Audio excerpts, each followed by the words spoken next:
Good morning.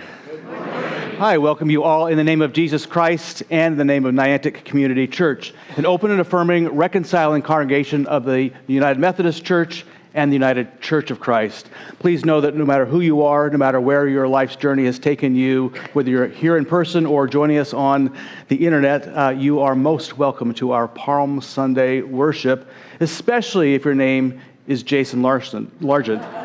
More about that in a moment. Let's, though, for the time being, all who are able to rise in spirit or body, let's greet each other and pass the peace.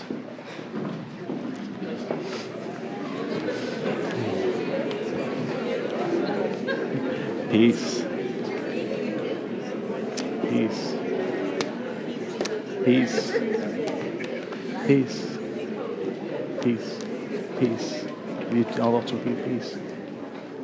All right, I'm going to go to you first. Okay. Good morning. Good morning.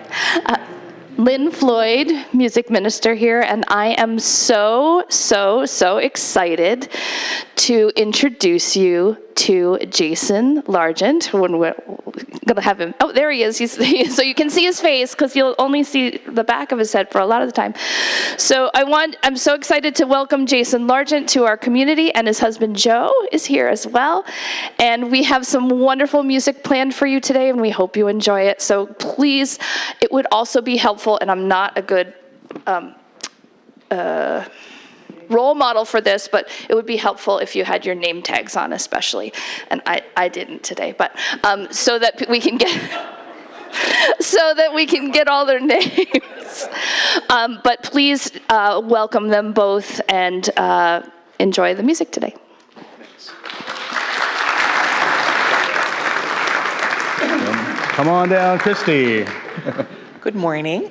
Christy Pyatt with Christian Education, and I just wanted to take a moment to thank our generous donations and our generous volunteers and our youth. If any of you are here, I don't know, raise a hand or something if you help make cupcakes. Oh, a couple in the back. Okay. We had a really great time this weekend making the cupcakes. Please remember to come downstairs and get your cupcakes today. We don't want to hang on to them for a whole week. But we've had a remarkable showing for the support of this event. We're very, very grateful. I think we've had our most successful round of donations yet for this single event. I think we're over $1,200, I believe. Wow. Yeah. So we're super grateful about that. And if you're not aware, the money that we raise goes towards the youth mission trip. And this year the youth are going to Hazlitt, New Jersey in July. So they spend a week helping an organization that supports people in need. And we'll be looking for some more opportunities to hang out with the youth and do some fun stuff. So I just really wanted to express our gratitude, especially to Kim Saucier. Where are you? Our fearless cake magician. No? Okay, well, if you see her, just smile for her, because she's really fabulous. All right, thank you so much. All right, we have an abundance of announcements supporting. Hi, Sue Smith. Quick announcement for the sign up for the potluck dinner on April 15th, Saturday. Setup's at 5, and we're going to be eating at 5:30. I'll be downstairs for sign up. Thank you. All right. Over to Chief. And along the same lines, the Seder dinner is this Thursday, Holy Thursday, and it is potluck, but we'd like to know how many people are coming so we can set the right amount of tables up. So if you just write in the friendship pad that you're coming or let the church office know, the more the merrier. Thank you. And then just a quick report on the UN. 5 years ago when I first went, I came back and appealed to you to donate to a water project in Malaysia. And I just want you to know that Niantic Community Church was the largest single donor to that $300,000 project. Wow. Yeah. I was kind of a VIP there. So this year the focus was on technology, friend or foe for women and girls. And I just want you to be really aware of what you and your kids are doing online to keep everybody safe. Thank you. Hi, just a quick announcement that this is the last day for anyone to fill out the donation card for the Easter flowers, and they're in the pews if you'd like to do that, and just put it into the offering plate. Thank you. Good morning, Marcia Swan. We had some goodies in our Club 47 Almsgiving project for the beach buckets that we will be filling for Care and Share. Just a reminder, if anybody would like to donate, there are 2 boxes right now outside of the youth coordinator office, and we had some great gifts donated. So thank you, and we look forward to more. Great, thanks. Is that it? Come on, doesn't anybody else have any announcements? We haven't had enough. Well, actually, I have a couple. Just make sure you look at the insert in your bulletin that has our Holy Week activities, including the Seder Supper, the Good Friday, and also the sunrise service that will take place at McCook Park at 6 a.m. sharp. It's a very short service, I'm told. Each minister has been promised that we will limit our remarks to 3 minutes, so it'll be short but beautiful. And then also the Faith Forum. Paul is a little under the weather, Paul Helbig. So instead of having what was scheduled, I will be leading a sermon talk back. But really, the subjects can whatever questions you want to cover. If you want me to, you kind of put the chump on the stump or whatever, ask me a question. I'm there to try to answer it at Faith Forum at 10:30 this morning. All right, I think that's all.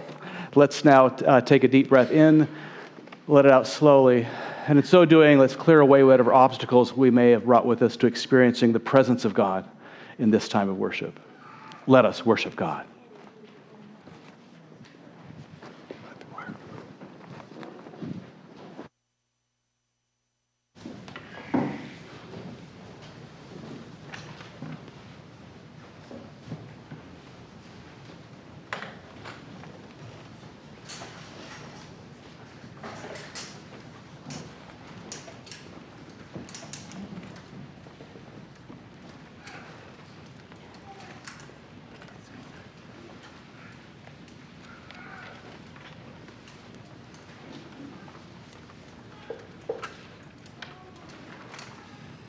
My friends, if you rise in body and spirit for the call to worship.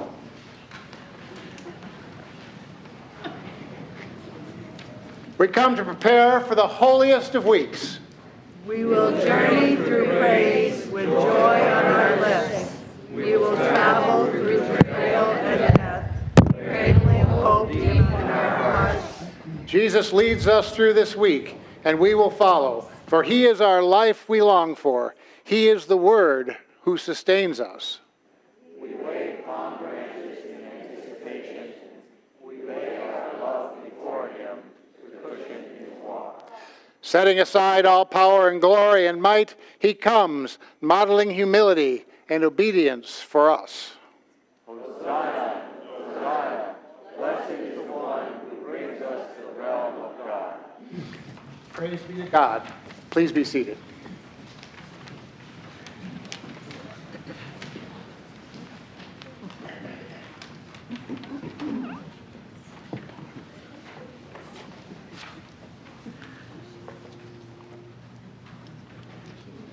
This is my pump.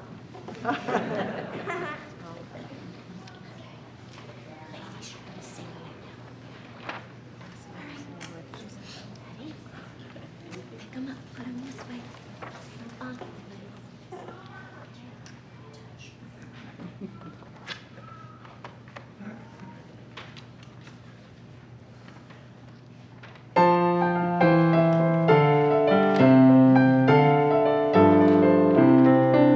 Hosanna.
Christ is our Redeemer, the Lord of heaven, our King.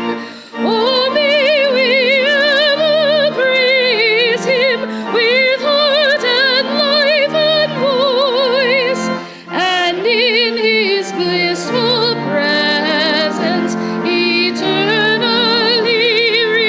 rejoice.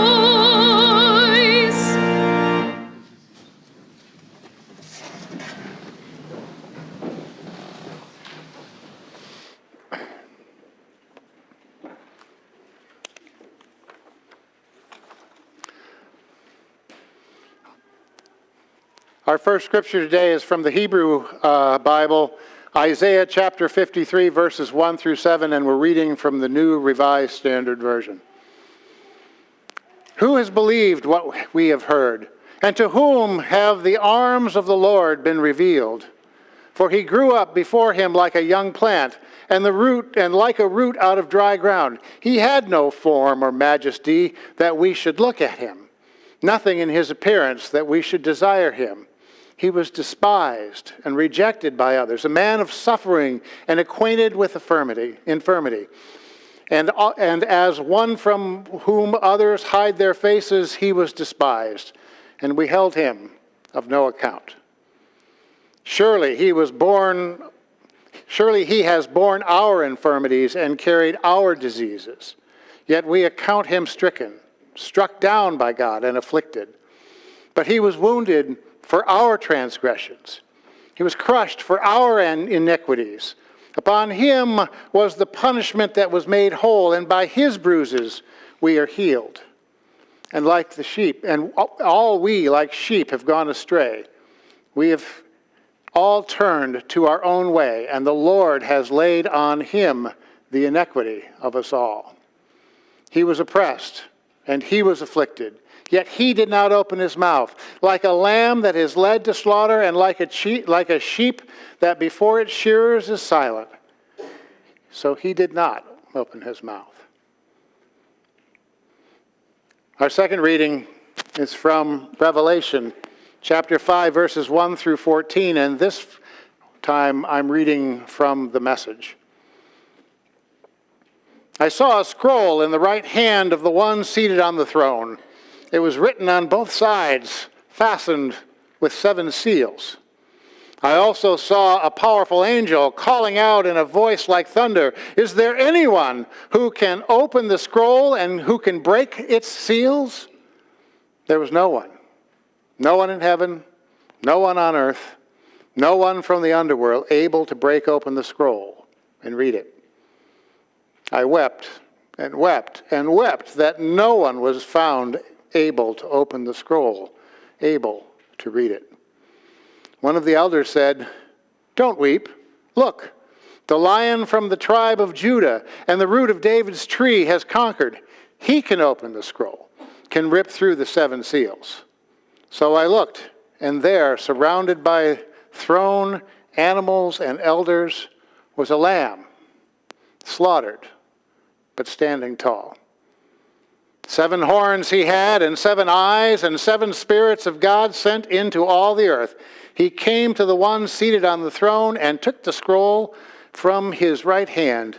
The moment he took the scroll, the 4 animals and 24 elders fell down and worshipped the Lamb. Each had a harp, and each had a bowl, and a gold bowl filled with incense, the prayers of God's holy people. The 4 animals and the 24 elders sang a new song. "Worthy is the Lamb. Take the scroll, open its seals. Slain, paying in blood, you bought men and women, brought them back from all over the earth, brought them back to God. Then you made the kingdom priests for our God, priest kings to rule over the world." I looked again. I heard a company of angels around the throne, the animals and the elders, 10,000 times 10,000 their number, thousand after thousand after thousands in full song. "The slain Lamb is worthy. Take the power, the wealth, the wisdom, the strength. Take the honor, the glory, and the blessing." Then I heard every creature in heaven and earth, in underworld and sea, join in, all voices in all places singing to the one on the throne, to the Lamb, the blessing, the honor, the glory, the strength for age after age after age. The four animals called out, "Oh yes." The elders fell to their knees and worshiped. My friends, these are our holy scriptures for the people of God. Thanks be to God.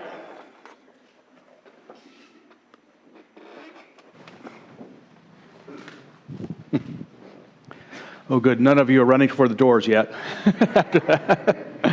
Will you pray with me?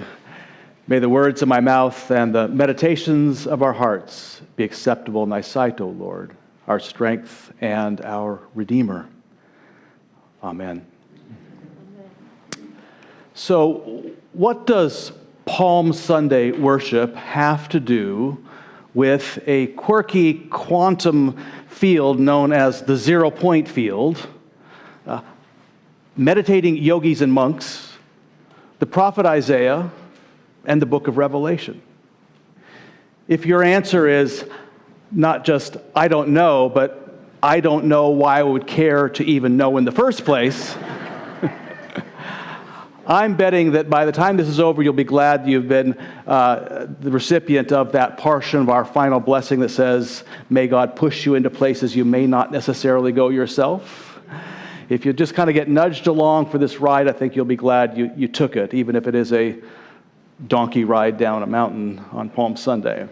So first stop is the 0 point field. Now, the 0 point field is a quantum mechanical way of describing a field that is the lowest possible energy in any given system. Now, I say lowest possible energy in any given system because they know that even when we take the energy out of a system in every way we know, there's still energy there. Meaning, so if I had a glass jar in front of me and I were to take create a vacuum so there's absolutely nothing in it, and then just insert one electron of an atom and attach the world's tiniest spring to it so that every time that atom moved energetically, the spring would be bouncing up and down. I'd put that in the vacuum, and then I'd want to take all the energy out of the system, so we would create we'd take all the temperature out. So it's absolute zero. That's like 460 degrees below zero. So there's no energy inside this thing. And of course, we don't want light coming in, so we'd have to turn off the lights too. But in theory, you take all the energy out like that, the electron, bouncing around on that spring, the spring should gradually go slower and slower and slower, and finally the electron stops because it can't be energized by anything, right? You've taken all the energy out.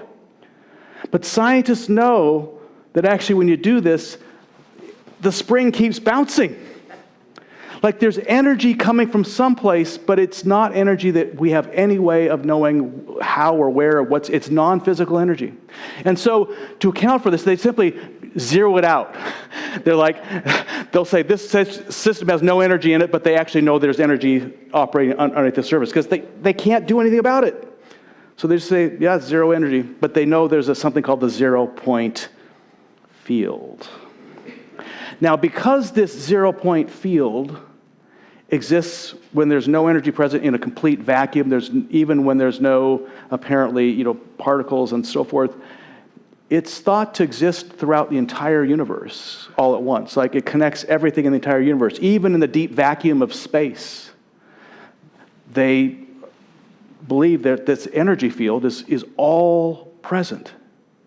It's kind of like that movie that just got all the awards, right? The 0 point field is everything, everywhere, all at once. It connects everything, everywhere, all at once. And because this is then apparently, energy of some sort, some scientists believe that it may be a source of infinite power, infinite energy that we could one day learn to tap into. So actually big money has been put into studying the 0 point field. Even the Pentagon has been studying this. Imagine if you could have a spaceship that never has to carry fuel in it, or cars or trains or automobiles or unfortunately, weapons or whatever. But if we had, imagine how the world would change if you had this completely infinite source of energy that could be tapped into anywhere because it's everywhere present. It'd be pretty amazing changes, wouldn't it? Well, actually, some have speculated that we already tap into this energy, but it's not the kind that will fuel your car or a spaceship. Some believe that because this is non-physical energy that is everywhere present and infinite, what you're really talking about is some form of consciousness, some sort of consciousness that is throughout the universe. Different religions have called it different things. Some religions call it Christ consciousness. That's Christianity calls it Christ consciousness. The Sufis call it Fana. The Taoists call it Wu Wei. The Buddhists and Hindus call it Samadhi. Others call it cosmic consciousness. But there is some sort of consciousness that people have believed they can tap into that is far, far greater than our own. Some people simply call it God. Right? Now, this is all highly speculative, and of course, science is not proving the existence of God, but it is interesting that before the zero-point field was even a glimmer in a quantum physicist's eye, for thousands of years, yogis and monks and those who are well-versed in meditation have believed they can tap into a far higher consciousness than their normal brains can achieve. And they all have, despite whatever religious background it is, they all advocate a common approach for tapping into it. And that is by reducing as far as possible all forms of physical energy in your body. That sounds kind of like that field, right? It's actually the lower energy we get in physical energy, the more they believe we tap into that radically higher energetic source. So this is one we talked about last week, how those who say that they experience the highest satisfaction with meditation, prayerful meditation, that they're going at least 15 minutes before actually they say, I'm very satisfied. And the longer they go, the more satisfied they are. Well, why not? Because if you look at even our brain waves, it takes a while for that body energy to settle down to a lower and lower state. And in fact, they have now begun to study this there's a lot of studies going on where they are putting, for instance, brain monitors on very experienced meditators from the Himalayas, from all over the world, bringing them to the United States and hooking them up to brain monitors and then say, meditate for us. And they look at what's happening in their brain, and they're coming up with amazingly intriguing results. For instance, now in our brain, there are several kinds of brain waves. There's gamma, beta, alpha, theta, and delta. And what they're finding is amongst extremely experienced meditators, like these are not just these people are not the 15 minutes folks. These are like the several hours a day folks. That when they reduce that brainwave energy and down very, very far, there is one form of brainwave that actually increases dramatically. And it is actually the form of energy that moves most rapidly. It's called gamma brainwaves. So they've reduced their bodily energy, but the brainwave that is associated with the highest vibration increases. And gamma brainwaves are associated with higher states of consciousness and the ability to actually discern very complicated things just looking at it at the whole. It's like massive brain processing. So here again, we have this principle that the lower you go on, you just like push that energy, physical energy down, some kind of whole form of energy opens up that's quite powerful. In fact, amongst the most experienced meditators, they have 30 times the amount of gamma waves in their brains than novice meditators. And even novice meditators have 3 times the amount of gamma energy in their brains than non-meditators. There's something's afoot there. In this, there's something they're tapping into. Now, we also know that these yogis and meditators and mystics and so forth, they don't just simply talk about reducing our kind of mental and bodily energy down to tap into this. They also insist that our outer lifestyles need to be coherent with our inner lifestyle. So it's not just reducing the power inside down to the lowest ebb that releases this energy, but it's actually making sure your outward actions are also, you are letting go of primarily attachment to worldly forms of power, to the success models and to chasing after wealth and automobile, blah blah blah. That you actually need to strive less to be served by others, but to serve others. You're actively trying to put yourself on the lowest end of the human power pyramid as well. So like when I went to the ashram, Gandhi's ashram in India in January, it was full of examples of people who are doing just this. This is Jaish Bhai Patel, who is the leader of the entire ashram. Very powerful man in a sense, but how does he spend his days? He spends his days teaching orphaned schoolgirls how to become teachers.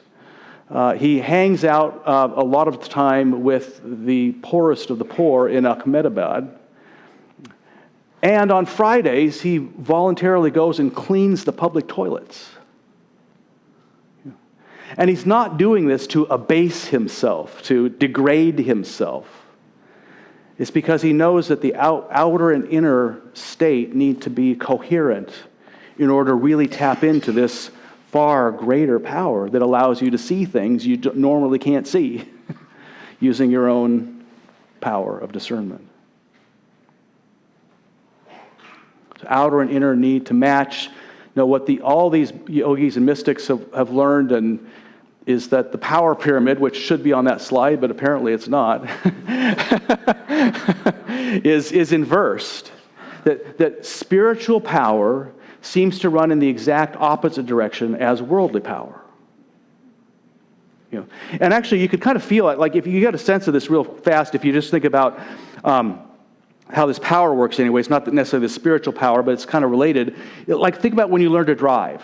Like, when we first took that automobile out on the freeway, how were you feeling? Were you not like me, freaking out? Like, looking left, right, looking everywhere, trying to make sure I stay on, I'm not crashing. But then as you begin to get more experience of that, at some point when you're all nervous, that transfers and it just starts to flow. So the power within your brain actually goes way down, and yet your ability to drive goes way up. Okay. Now apply that to like all of life and the spiritual realm. That's what they're saying, is the more we become non-attached to these worldly strivings for and wants and needs and yearnings like this, the more we let go of all that and let that power just settle down and seek the lowest place rather than the highest place. That this whole realm is what we tap into, this amazing power. So it's not just simply letting go for its own sake. It's letting go to tap into the infinite power of the universe. Now, seen from this perspective, a whole lot of Jesus' actions and words suddenly snap into focus. For instance, we found last week, that Jesus spent a lot of time himself in prayerful meditation, even all night at times. So he's doing what the yogis and the monks and all this is doing. He's reducing that energy in order to tap into something, a super form of consciousness.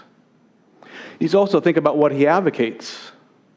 Some of those lines, "Blessed are the meek, for they shall inherit the earth." This is not about blessed are those who debase themselves, who degrade themselves.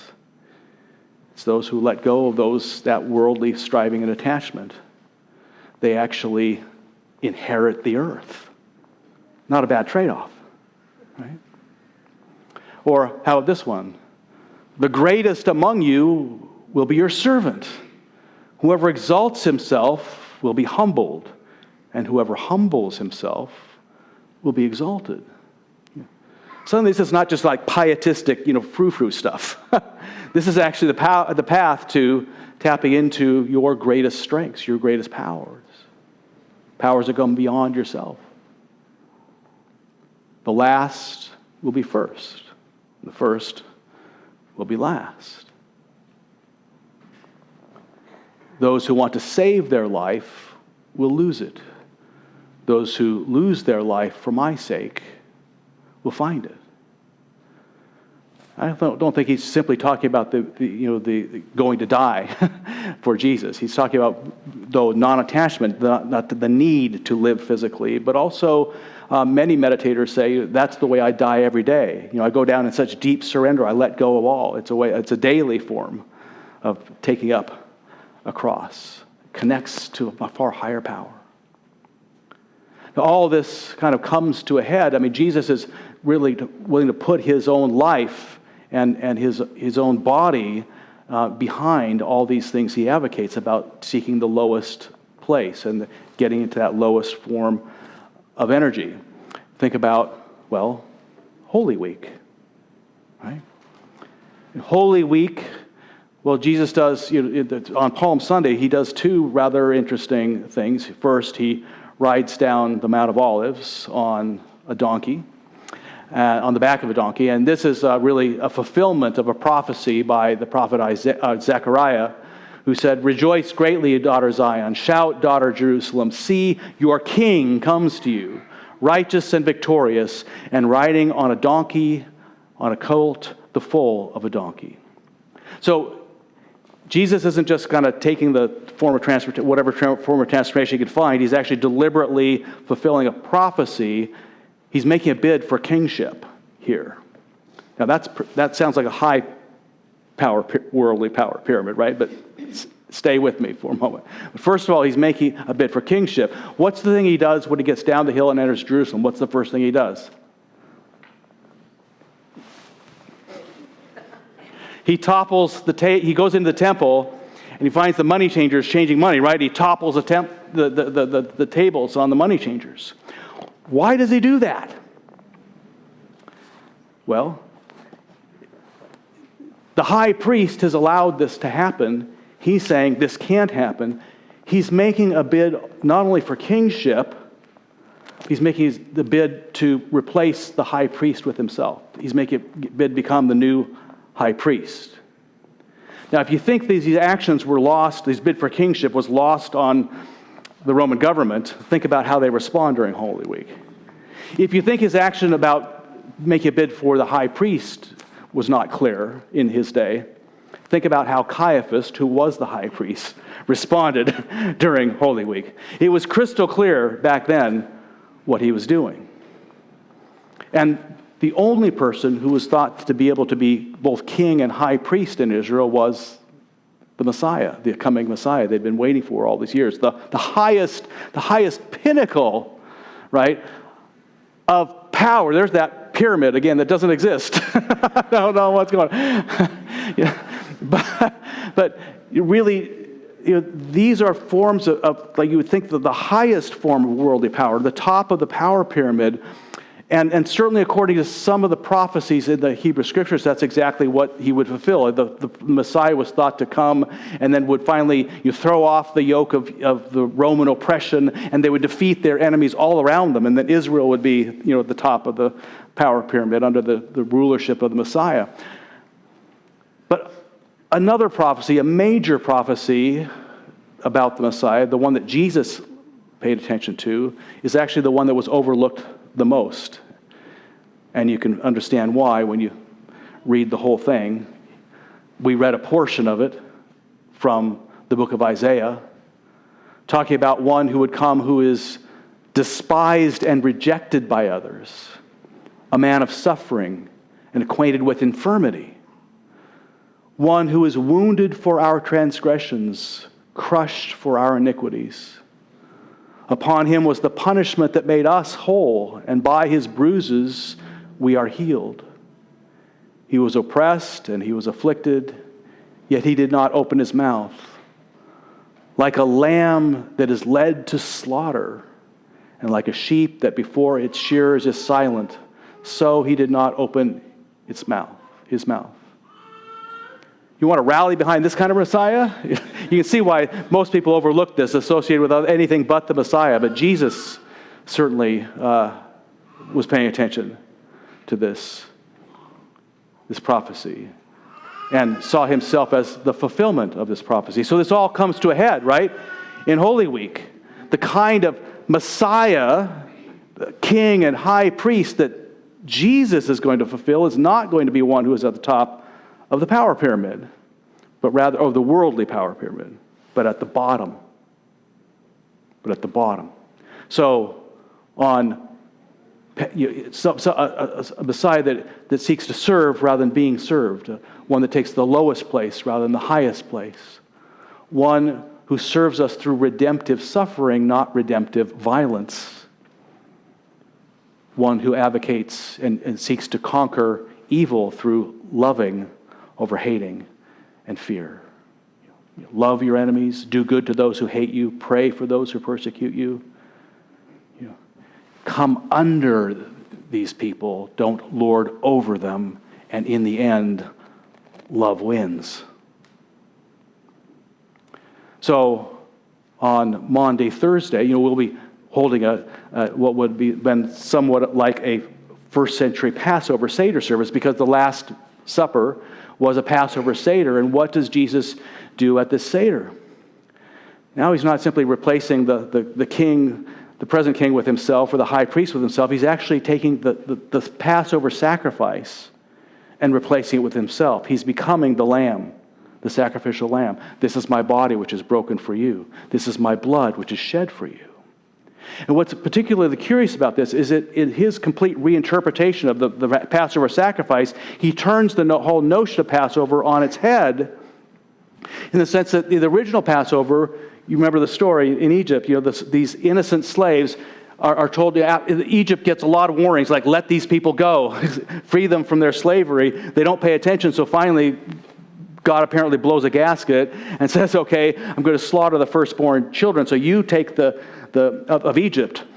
And so they take the lamb and they shed its blood and put it on the doorposts and lintels of their houses, so that the Spirit of God is going to pass over the innocent slaves and slaughter the guilty Egyptians. Gruesome story, a lot of explanation needed there, but we're not going to get into. But that's the story, right?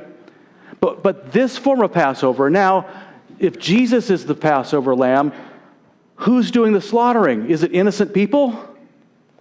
Hardly. You could call these people the most guilty in the world, right? They are now slaughtering God's chosen Messiah. They're shedding that blood. But if this is the Passover blood they're shedding, not just anybody's blood, God's Spirit passes over them.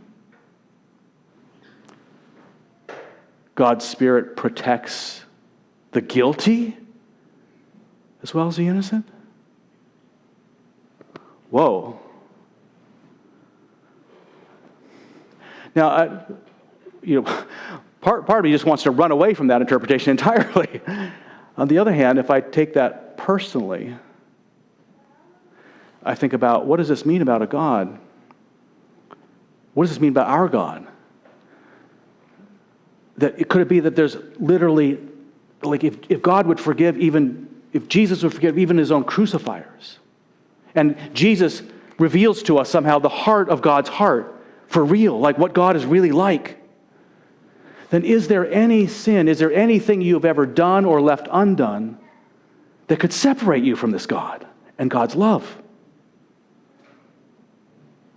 If Jesus would forgive his own crucifier, I can't think of anything that would separate me from God's love. I just need to turn and say, hey, I need you. And I can expect God to respond not with wrath, but with grace and love and empowerment to help me change my own self from this infinite source of energy. Right?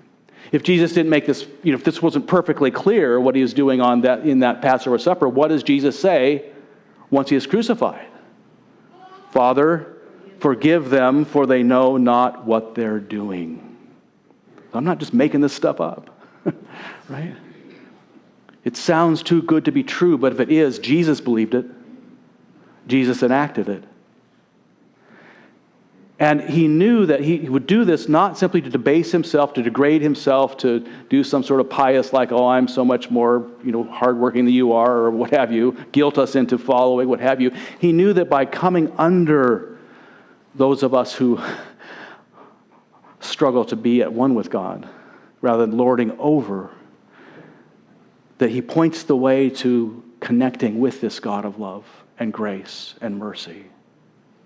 He shows us the way to get back with God and tap into our greatest power. He knew that by reducing himself to the lowest point, the cross would lead to the greatest form of power, that taps you into a power that is so great that not even death can overcome it. Now, pretty big gamble on Jesus' part that all this works, but apparently many, many years later when Christians were reflecting on this and asking, Jesus had shown them the way to power and so forth, and Christians were coming under mighty heavily persecution under Roman government, where you think like, wow, I'm not feeling particularly powerful here, but oh, wait a minute, worldly power and spiritual power work in the opposite direction, right? So they're actually being pressed further down in the worldly power pyramid. John of Patmos writes a book called Revelation, and reflecting the spirit of the community that says, you know what? When you're pressed down like this and you follow this way and you let go of all these attachments to the world, it truly taps us into something that is far beyond our wildest imagination conceive. They write about this in the book of Revelation, where who is the one in all the world who was able to open the seals of that scroll, the scroll representing God's fullest plan for humanity? No one is able to open that scroll except for what? Not a lion, but a lamb. And not just any lamb. In Greek, it's arnion. That's not the usual word for lamb. An arnion is a lambkin, a lamb that is so young that it's barely able to walk. And not just any lambkin, but rather a lambkin showing the marks of slaughter. Okay, can you think of any image of power that gets lower than that? A lambkin that's not even just a lambkin, but a slaughtered lambkin. That lowest point of power on the human pyramid is the only source that is able to open the scrolls and thereby defeat, Arnion defeats Therion, which is Greek for the beast, the one that embodies all the most highest physical power. In the universe, in the world. Arnion wins in the end. So, after all these years of reflecting and following, these Christians are not only saying, hey, this works, they're tripling down. They're saying, this is the basis of everything. Kind of sounds like they're tapping into some field. Would you call it the 0 point field or what? But they're saying, this is the way, the truth, and the life. Do this, and you will find yourself, your soul, your love, your grace. So what does this mean for us in the modern world as we look at all of our strivings and our struggles, with political stuff and wars and rumors and roars and so forth? How all these kind of powers in the world that seem so hard to defeat. What does all this mean? Well, rather than answering this for you, I think the best thing is to simply let you answer this for yourself by holding up this image in your own understanding, that this image of Arnion defeating Therion. As we recall, on a night of betrayal and desertion, Jesus took bread, and after giving thanks, he broke this bread, saying, "My friends, this is my body, which is broken for you. Do this as often as you eat of it in remembrance of me." So likewise, after supper, he took the cup, saying, "This is the cup of the new covenant in my blood. Do this as often as you drink of it in remembrance of me." By eating this bread and drinking this cup, We remember Christ's death. We celebrate Christ's resurrection. And we bring into our body and blood the very symbol, the very key that unlocks the door to the greatest power in the universe. A power that not even death can defeat, that the Roman government ultimately could not defeat either. The power, most importantly, that can defeat the beast within our hearts and set us free. These are the gifts of God for the people of God. I invite our servers to prepare the feast.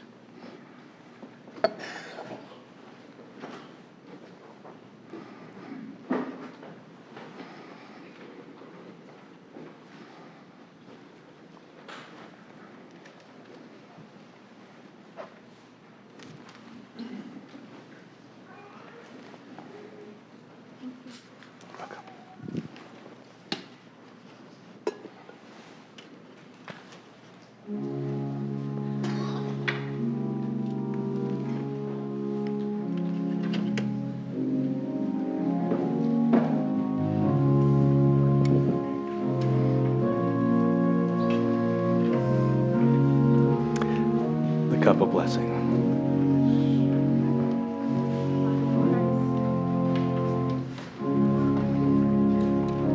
The cup of blessing. The cup.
do Lynn, and then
As we move into our time of prayer,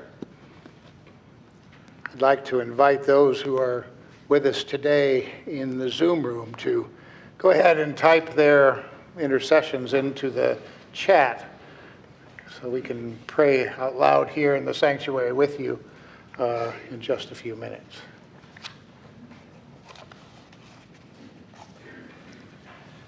So Marguerite is praying for Bruce, who is dying of COVID, and solace and comfort for his family. Katrina Burrell is praying for safe travels for Verna Swan and her brother Howard, and also for continued healing for all struggling with addiction. Marcia is praying for her stepdad Dennis, who is undergoing heart catheterization on Thursday. Christy is praying for the support of the church for our youth. John Pyatt is beginning driver's ed and his first job.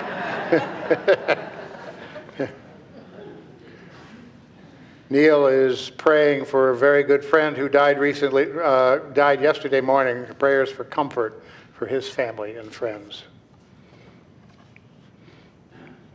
The Childs are praying for Thanksgiving for family visits and friends. Karen Burnham is asking for continued prayers for Brian, who is recovering from a traumatic brain injury while skiing. He is awake and in rehab. And we're praying for those in Arkansas and Chicago, more folks dead from gun violence. In the Zoom room, Phyllis is asking special prayers of joy and on the celebration for Judy and Marion on their 20th anniversary.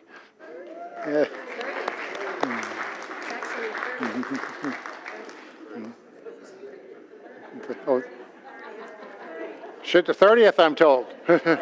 Sorry.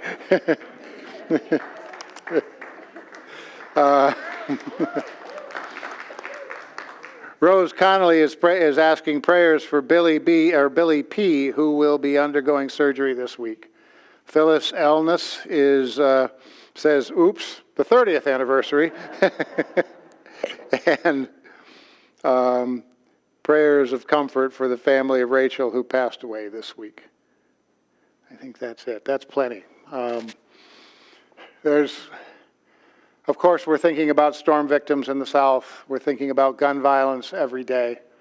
We're thinking about just the heartache that seems to be visited upon more of our country more of the time. Let's keep all of that in our mind today and take a deep breath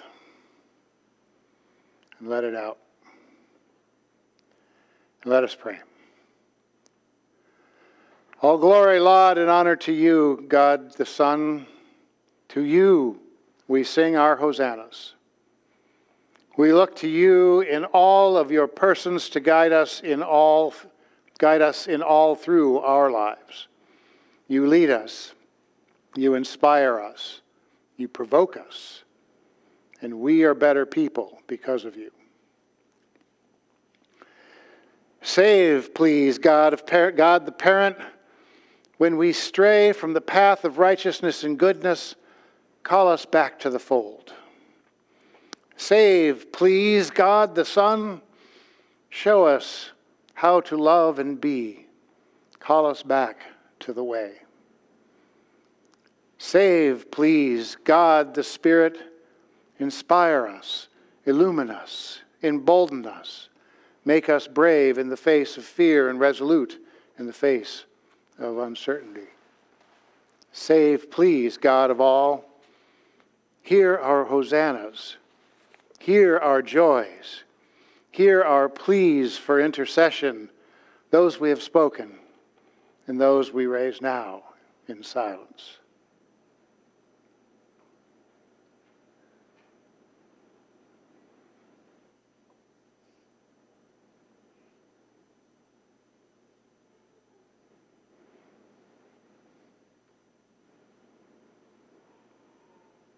Save, please, O Sovereign, our Redeemer, our brother, our God, Spirit of all the world. Hosanna, Hosanna, Hosanna. Amen.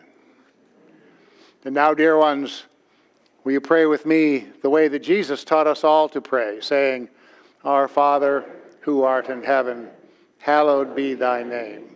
Thy kingdom come, thy will be done, on earth as it is in heaven. Give us this day our daily bread, and forgive us our trespasses, as we forgive those who trespass against us. But lead us not into temptation, and deliver us from evil. For thine is the kingdom, and the power, and the glory forever. Amen. Siblings, God is good, and God's steadfast love endures forever and ever. Because of God's enduring love, we cherish and give thanks for every good gift in our lives. Today, on this day that God has made, we come to share out of the abundance of God's love and light among us, so that we may know the boundless love that knows no end. We will now gather in our offering.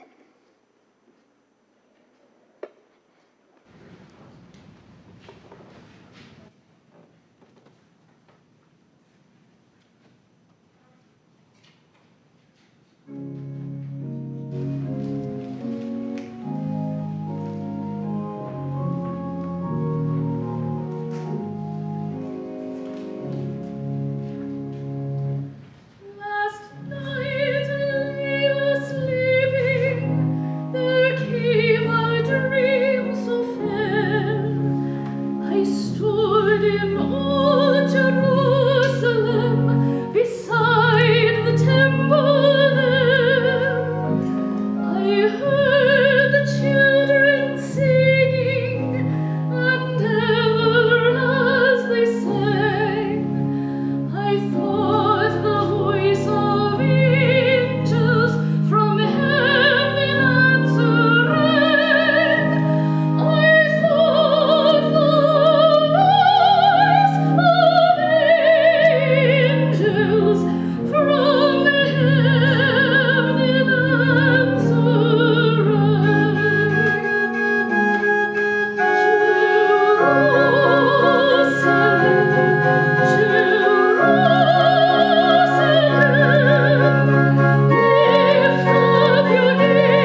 My friends, let us pray. O God of welcome and waving palms, as the crowd offered to you their praise in the palms on the road, so we share these gifts out of the abundance you have provided. May they be for the healing, salvation, and work of justice in bringing about in the world through your unending love. To you go all the glory, laud, and honor. Amen. And now if you'll rise in body and spirit for our final hymn, All Glory, Laud, and Honor, 280, on number 280.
And now, my friends, may the Spirit, the Holy Spirit of the living God, made known to us as Christians most fully in Jesus Christ our Lord, go before you to show you the way, go above you to watch over you, go behind you to push you into places you may not necessarily go yourself, go beneath you to uphold you and uplift you, go beside you to be your strong and constant companion. and dwell within you to remind you that you are surely not alone on this journey, and you are loved, loved beyond your wildest imagination. And may the fire of God's blessing burn brightly upon you and within you and through you, now and always. Amen.